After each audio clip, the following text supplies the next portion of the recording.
This review is obviously the one that comes after my review of Mass Effect 1. I guess it isn't super important that you watch that one first, but it'll save me the trouble of repeating my thoughts on this game in this video. So if you want to know what I'm referring to when I refer to the changes made, make sure to go check that one out. Thank you for understanding. My love, as bright and burning as the sun, my heart for you it beats with all its might. Those that threaten and harm you surely run, for you, my galaxy, are worth the fight. And who should say this love of ours is fake, and laugh and mock as if 'twere all a game? Love is more than to have and eat your cake, and to spurn my words, to face your shame. But you, my blinding bright supernova, if only I could see and touch your face. I blush to think I'm your Casanova, and my love joined yours to rupture through space. Alas, you'll never be here beside me.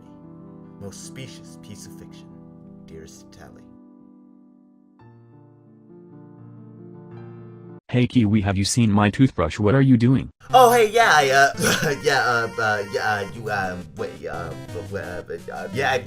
need. I wasn't writing I wasn't writing poetry about Tally Zorn or IF and Mass Effect. Of course not. Me, don't be ridiculous. Come on, nah, not even ever, not once ever. No. I mean, unless you think you should be impressed by it, then Well, that's good, Kiwi. I would hate to hear that you spend actual real-life hours of your life fantasizing over a girl designed by a man from a video game that was made by men, and who countless other men also fantasize about, because that would be really embarrassing for you.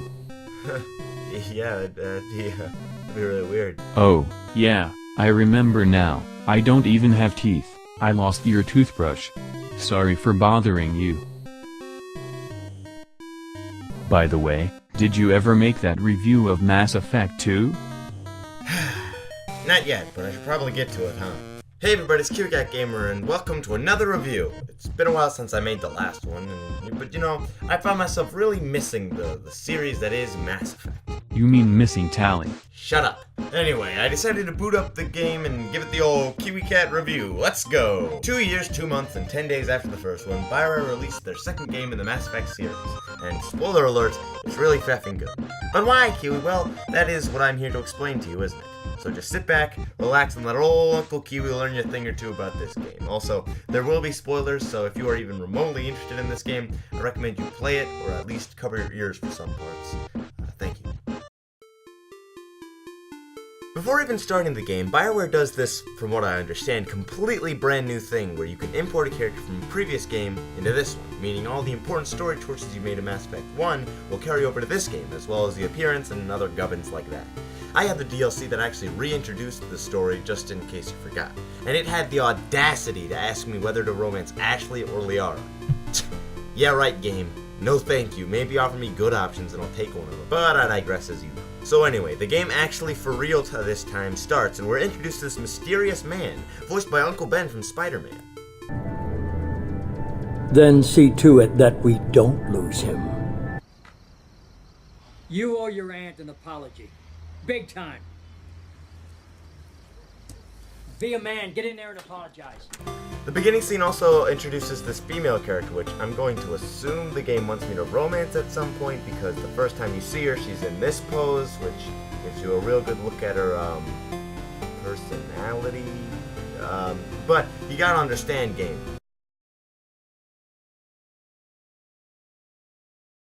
Get the hint. And then for reals, the game actually starts and the whole ship is exploding, and oh my goodness, there's aliens shooting at the ship, and Joker, we gotta save Joker from the ship. Ship is exploding, all these aliens are shooting at the ship, and then Shepard dies.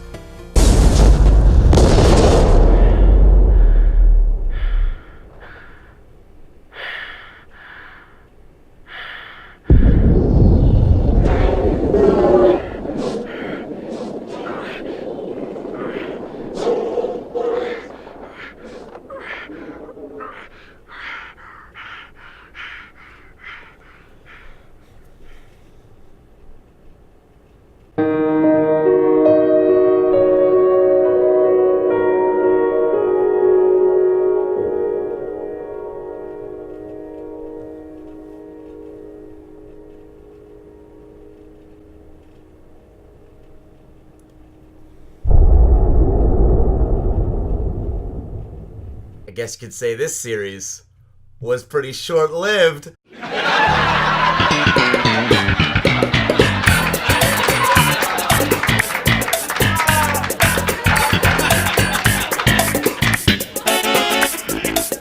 But it's okay, because then Shepard is alive again. I get to shoot robots. And then also they give you the best move in the entire game. Watch this. Slam! Dang, that move is satisfying. Hope I get to use it more often. And then we get introduced to two guys who are also trying to escape. Jacob in What Does It Matter? He dies in 2 seconds and gets replaced by Miranda anyway. Hold on. That sounds familiar. And 2 other guys, Caden in What Does It Matter? He dies in like 2 seconds and gets replaced by Ashley. Well, for Miranda's sake, I hope the similarities end there. So then Miranda takes you over to Uncle Ben and he's like, hey look Shepard, all these Reapers, remember those Reapers you were fighting before? Yeah, we think they're back, we need you to go kill them. And then Shepard's like, well what if I don't want to do that because I don't want to work for Cerberus because Cerberus is evil? And he goes, listen. Your father lived by a philosophy, a principle really. He believed that if you could do good things for other people, you had a moral obligation to do those things. That's what's at stake here. Not choice, responsibility. So, fine, we have to go do the Elusive Man's missions. Pretty uninteresting, to be honest. I mean, like, you know, sends us off to go see where all these colonists are disappearing off to. We have to go and fight more robots. Barely even have... Tally! There she is! She's okay! Oh my gosh, it's Tally and she's there! Shepard? I'm not... And she remembers who I am and she's defending me! Shepard? Is that... You're alive? Tally is here and she's trying to save some Quarian that was on his pilgrimage. But since it's Tally telling me to do this, I'm way more inclined to do that instead of whatever Uncle Ben or this lady told me to do. Also, Tally does not like Miranda, so yeah, sorry Miranda, but you're out of here. You're not in the group anymore. We save that Quarian and finally get introduced to the real enemy. These aliens called the Collectors, which nobody really knows much about. They came and abducted humans en masse and take them away somewhere. I don't really know. Miranda wants to take him back to Cerberus, but I don't know, Tally. What do you think? What? Vitor is injured. He needs treatment, not an interrogation. Well, you heard the lady, Miranda. The Quarian's staying with her. Just let me take him. You don't have to take Vitor and go.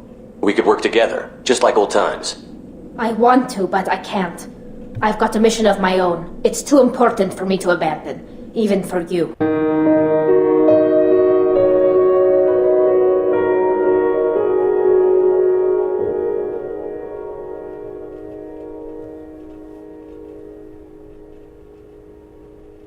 Anyway, you go back to the Elusive Man, and he's like, alright, now that you've seen what I mean, you have to do what I tell you to do. And I'm like, yeah, but I want Tally, though. And he says, well, too bad, we'll give you Garrus, and a Krogan who isn't Rex, and a Solarian doctor, and this romance bait that you're not gonna take. And I'm like, yeah, but none of those are Tally. He goes, fine. Way later in the game, you get her as a companion. And then I actually wanted to play the game. And that's where the game sets you off on your ability to actually play the game for real. A common theme through this game is everything Mass Effect 1 did well, this game does even better, and everything it did bad, this game patches up to the best of its ability. For example, instead of the Citadel being this giant sprawling city that only has like 3 people to interact with per mile, it's compact. Still has just about the same amount of content, mind you, just smaller, so the problem of you being too slow to quickly get from one place to the other isn't as glaring because everything is closer. What's even better is this game optimized things that I didn't even think needed to be optimized until I saw how they got optimized. Just little things like the hacking and bypassing minigames being different things and both being interesting in their own way, or missions being less confusing and requiring less backtracking. Instead of how in Mass Effect 1 where you're only fighting Geth or Krogan or Husks, this time you're fighting more things like Vorcha, sometimes you're fighting Turians, sometimes you're fighting Asari. Depending on what gang they're part of, they might have different abilities or different strengths or weaknesses. If you know that a mission might require you to be fighting the Blood Pack, for example, you know that you're going to need someone with Incinerate or someone who can deal armor damage, because it wouldn't make sense to go into a place fighting Vorcha and Krogan who don't have tech and bringing in someone who only does tech damage. Of course, I'm still only going to bring Tally with me wherever I go, just it only changes the second person I bring with me. Mass Effect 2 also does a great job of optimizing the way the story is told. It still does a good job of staying away from a lot of exposition, but it increased the amount of exposition without making it exposition-y. It sort of has these little video logs or sort of audio logs that you can go over and interact with, and instead of stopping you dead in your tracks to listen to some guy babble about something that you might not actually care about, it'll just start playing and you can walk away from it if you don't care about it. And there's plenty of stuff to interact with around it so that you can actually be, progressing through the story while listening to this stuff. Another thing Mass Effect 2 does that's really good is the ability to interact with the world around you through cutscenes via the little Renegade or Paragon options that'll appear at the bottom of the screen during a couple of cutscenes. It really does a good job of making you feel involved in the world, as if your choices are actually having an influence in what's happening in the game, and that's really always a plus in video games, when it's done right, of course. All these elements set Mass Effect 2 apart from the original one, while still keeping the aspects that made the first one so great and interesting. You know, like a good sequel is supposed to do. But I haven't even told you guys the best part. You get the romance tally in this one. 'Cause every time we touch, I get this feeling, and every time we kiss, I swear I could fly. Can't you feel my heart beat fast? I want this to last. Need you by my side. 'Cause every time we... Fun fact, my first playthrough of this game, I romanced Miranda. What an idiot I was. Okay, alright, I have to be unbiased because I'm a video game reviewer and those are never biased even once ever. So let me explain to you the pros and cons of romancing each of them and a little bit of their personality traits. So Jack is just Harley Quinn. You can romance her if your favorite character from Suicide Squad is Harley Quinn and this is your favorite scene, because yeah, she's very foul-mouthed and pretty evil most of the time. She also has the worst line in all of Mass Effect. I'm not gonna play the audio from it because it's a lot of profanity, and so this just, if you want to play the game and hear it, it's during her loyalty mission or around this part. Miranda is okay.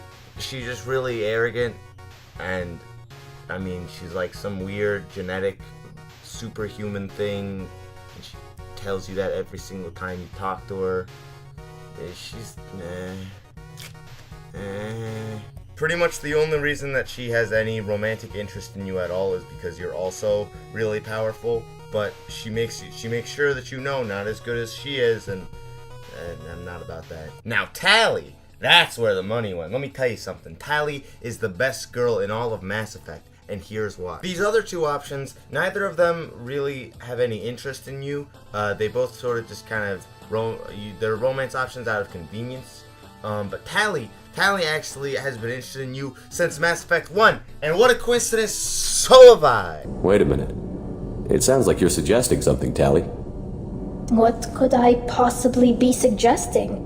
I mean, a young woman gets rescued by a dashing commander who lets her join his crew and then goes off to save the galaxy? How could she possibly develop any kind of interest in him? Whenever you interact with Miranda or Jack during their missions, or during any mission really, you never really get any opportunities to be there for them, and even if you did, they probably wouldn't be very appreciative of it, because Miranda's like, oh, I'm the fucking superhuman, I can do whatever I want, and Jack is like, but Tali, you have hundreds of opportunities to be there for her, and she's appreciative of every single one of them.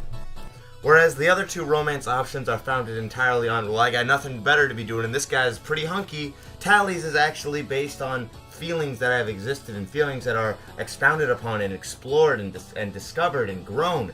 And, you know, me being the hopeless romantic that I am, I don't know, can't help but fall in love with that over the other two options. In conclusion, fuck you, Miranda and Jack. Tali is the best girl in Mass Effect, end of story. But I digress as usual. It wasn't just the romancing characters that got better, it was every character. Returning characters grew since the last time that you saw them, and they had new outlooks on life based on how you interacted with them before. They remember the things that you've done before. New characters were introduced, each of them with a compelling and complex backstory. For example, you have Mordin Sullus, one of the Solarians who created the Genophage.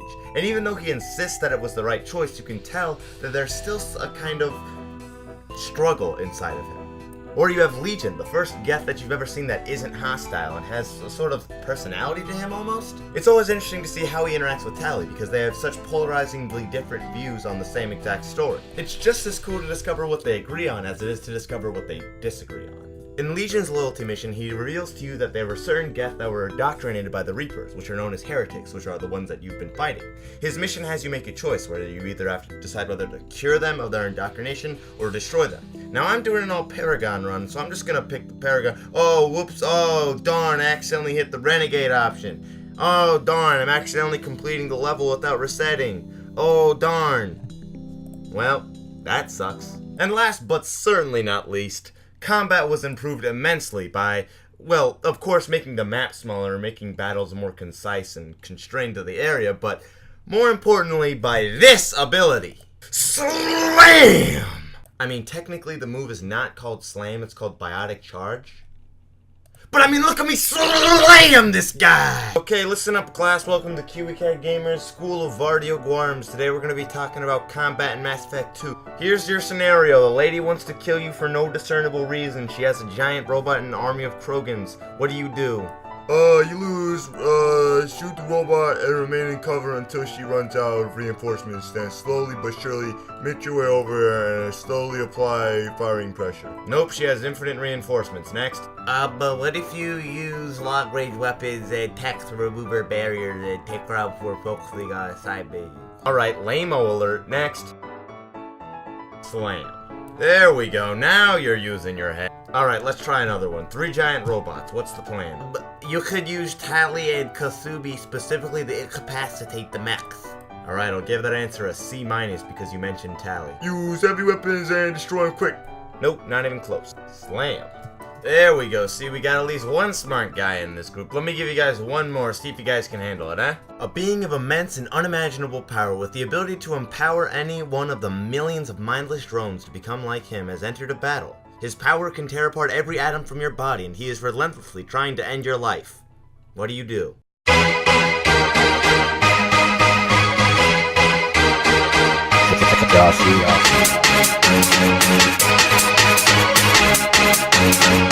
Dance, dance to the dead, dead, dead, dead, dead, dead, dance to the dead, dead, dead, dead, dead, dance,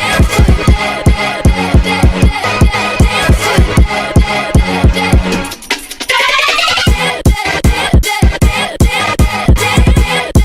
dead, dead, dead, dead, dead, dance to the dead, dead, dead, dead. Fun fact, I discovered that you could pause the game while slamming, and I thought it was really cool until it broke my game, and the game soft locked, and I couldn't even beat this level. Just no more enemies spawned after I did that. And I had to reset like 3 times, and it took me those 3 times to realize that it was because I was doing that glitch that the game was freezing. Now, despite how much I'm praising this game, it still carries the same sort of unfortunate baggage that Mass Effect 1 did.